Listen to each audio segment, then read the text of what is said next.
Sherman, Washington, graduated class 2005. Grew up in the Alany, West Oak Lane section of Philadelphia. Growing up, I used to always hear about the prep. Never knew anything about the institution. So my introduction to the prep was through A4, African American Alumni Association. So I met Mr. Ratliff, Waddell Ridley very early, and I loved the camaraderie. I loved like the togetherness, like the bond with the students. As a child going through the prep, I think you're just inundated with like the class schedule, the activities, the athletics. You're just in the thick of it. Looking back as an adult, you look and you see like the prep was really like a microcosm of what the world is, right? So not just in like race and socioeconomic status, but just the problems of life, right? The challenges of life. So I enjoyed my time here. I loved my time here. I think it took me from a young, very like naive boy to like a young man. A lot of people took a chance on me. How do I give back and take a chance on other kids? So I started to get more involved with the African American Alumni Association, also known as A4, just to give my time, my resources to see how I can help further assist kids. African American Alumni Association is a mentorship program. It was built by, alum who I always refer to as like the A-team, right? You have a special group of guys who really were focused on retention, right? Retaining kids at St. Joseph's Prep. So the African American Alumni Association was started in 1990. During my time, it was probably like the peak of the program. The program was in place. There was a lot of like different touch points for kids.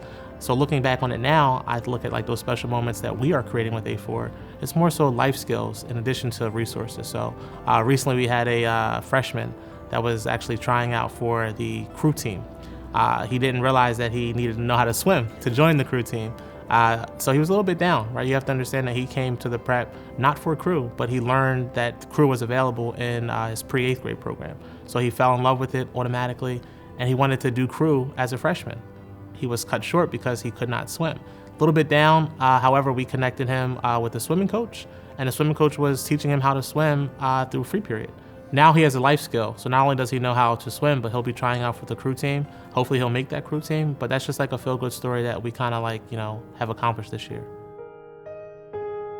Now, today, we're trying to recruit and attract more kids from different environments, right? Not just from Philadelphia, not just only black and brown, but kids of, middle-class households, right? Your kids of firefighters, your kids of teachers, your kids of police officers, just trying to let them know about the opportunity. They see a price tag and automatically kind of, get a little bit like reserved.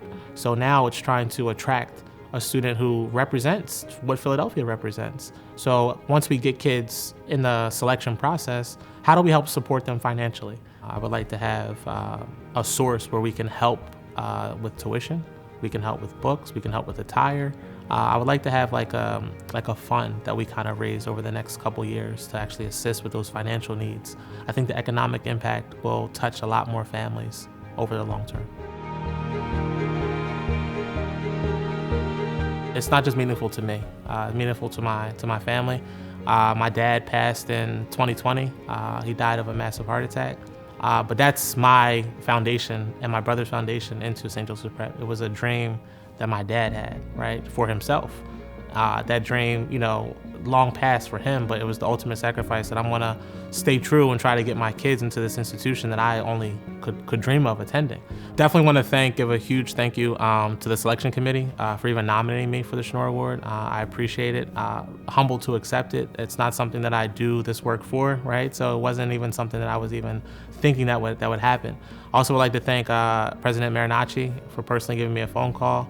I love the fact that he has taken a huge liking to A4 and has respected A4's role at St. Joseph's Prep, but then even personally, even allowing me to step foot into the building day after day, week after week, to assist with the kids. I definitely want to thank him for that. And then my family, right? I want to thank them for building this foundation, right? Teaching me the same values that the prep just, expanded upon. Responsibility, accountability, mentorship, like duty to service. And lastly, but of course not least, I definitely have to thank my wife. People see me in the building all the time, here assisting kids. I would not be able to do any of the things that I'm here doing if it wasn't for my wife's sacrifice with time and taking care of the kids at home while I'm out here helping and giving back to the kids. Go Prep!